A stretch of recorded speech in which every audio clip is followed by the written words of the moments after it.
Our universe is an amazing and humbling place. The planet we live on is filled with wondrous things, yet it is only an unimaginably tiny part of the cosmos. As our knowledge expands up beyond galaxies and down to the quarks and neutrinos, we pass through one incomprehensibly large order of magnitude after another, dwarfing us with the complexity of it all. Now we have string theory adding yet another layer to the mystery. Reality, many of today's physicists tell us, is based upon the resonances of exquisitely small superstrings vibrating in something called the 10th dimension. This is a concept the average person simply has no way to deal with. Tiny strings creating reality? And how can there even be 10 dimensions? Most of us have barely gotten used to the idea of there being 4. The goal of this text is to provide the tools that will allow us to imagine the construction of 10 spatial dimensions. Along the way, we'll discuss a number of other mysteries, including the huge amount of dark matter and dark energy missing from the universe, quantum indeterminacy, and consciousness. This exploration will be based upon some of the current theories of reality being advanced by modern physics, but it will also introduce ways of looking at the relationship between physical space and time, which fall outside the generally accepted viewpoint. As an aside, anyone wanting to know more about the science behind superstrings and the 10th dimension would do well to refer to such books as Parallel Worlds by Michio Kaku or Brian Greene's The Fabric of the Cosmos. These books, as we already mentioned in the preamble, introduce us to the people and science that led to superstrings becoming the current dominant theory of the nature of reality. These authors are also not afraid to deal with the more out-there ramifications of modern physics, and sprinkle these books with fanciful examples from modern fiction and pop culture, creating eminently readable texts. Another recommended book is Warped Passages by Lisa Randall, an enlightening exploration of string theory and advanced topics such as brains, supersymmetry, and the duality of the 10th and 11th dimensions. The tone of Randall's book is a bit more serious, although it too has a certain amount of whimsy.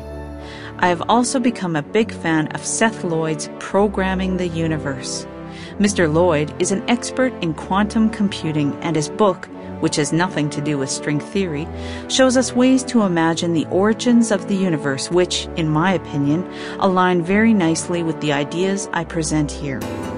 To be absolutely clear about this, the explanation of the 10 dimensions is not contained within the works of experts such as Kaku, Greene, Randall, or Lloyd, nor is it intended to imply that they would somehow endorse the conclusions about to be explored. Let me say from the outset that I realize the basic geometry concepts used in Chapter 1 to arrive at my description of the 10 dimensions will seem very simple indeed when compared to the challenging formulas and topologies used by string theorists in their research. Despite that, I would ask the reader to keep an open mind. Sometimes simple is better. I will argue in these pages that this simple viewpoint has many fascinating connections, not just to leading-edge physics and cosmology, but also to the average person's common sense knowledge of how the world really works. Modern science asks us to accept the concept of 10 dimensions as a topological construct that is essentially unimaginable to three-dimensional creatures such as ourselves. 10 spatial dimensions happen to be where the mathematics of string theory work, and that is something we laymen just have to accept.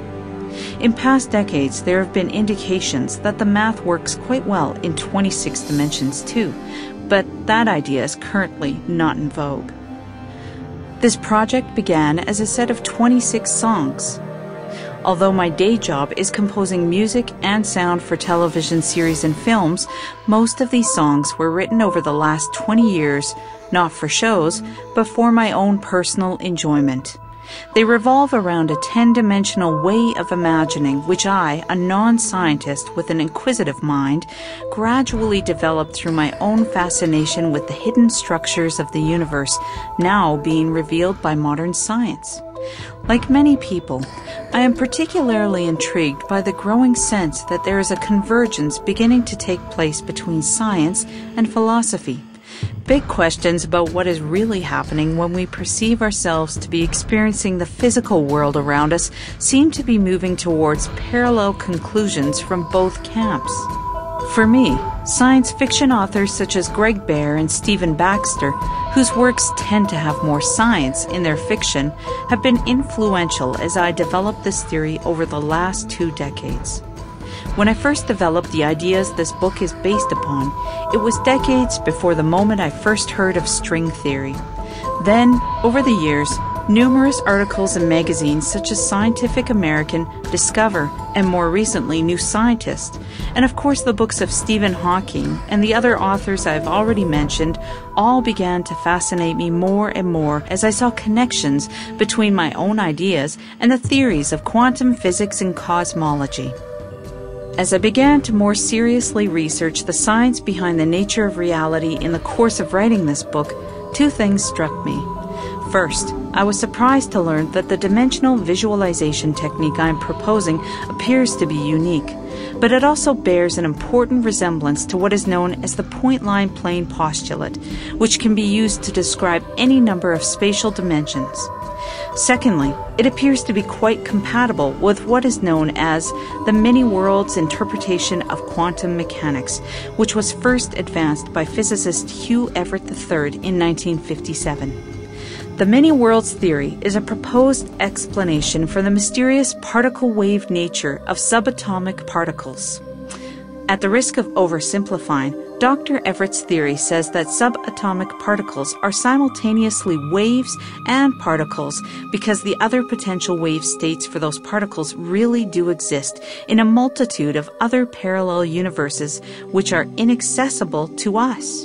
In other words, all possible outcomes exist simultaneously in something physicists now call the multiverse, and the probability wave function of quantum indeterminacy is not a theory but a very real aspect of these mutually unobservable but equally real worlds.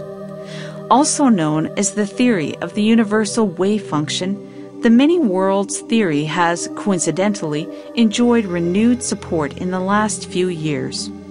While many renowned scientists, including Stephen Hawking and Richard Feynman, have embraced the many-worlds theory, it has also had its opponents in the scientific community who reject it on the grounds that it is too extravagant.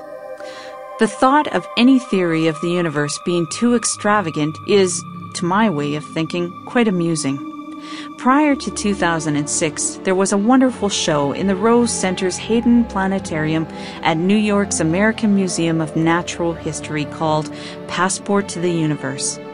Narrated by Tom Hanks, it was a highly effective visual journey which took the viewer through one order of magnitude leap after another, from the Earth to the solar system, to our galaxy, to our local group, and then our local supercluster of galaxies, and on out to the 100 billion galaxies and 70 sextillion stars.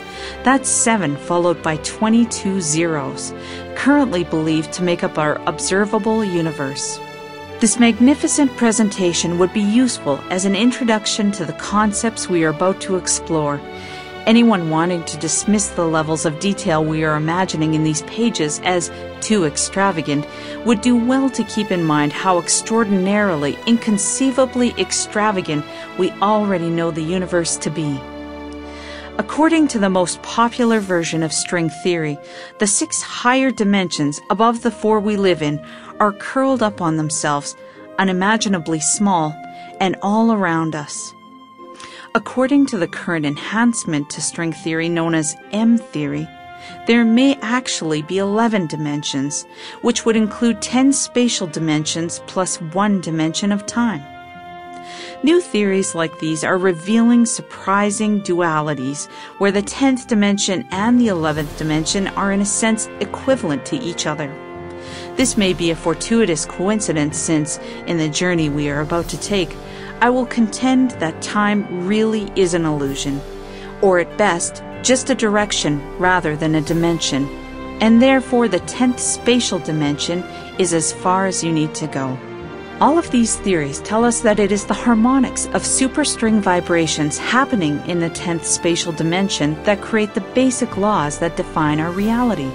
The strength of gravity, the charge, spin, and nature of subatomic particles, and so on.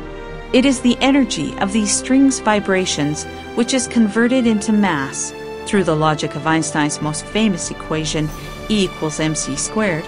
So strings that have faster vibrations are creating the subatomic particles that have greater mass. In the following, I will try to show the ways in which imagining the 10th dimension is compatible with the current thinking of modern science. Whether string theory is ultimately proven to be right or wrong really has no bearing on the journey we are about to take. The point of this exercise will be that by imagining all 10 dimensions, we will have imagined a fabric that can account for all aspects of reality. A tall order. Let's begin.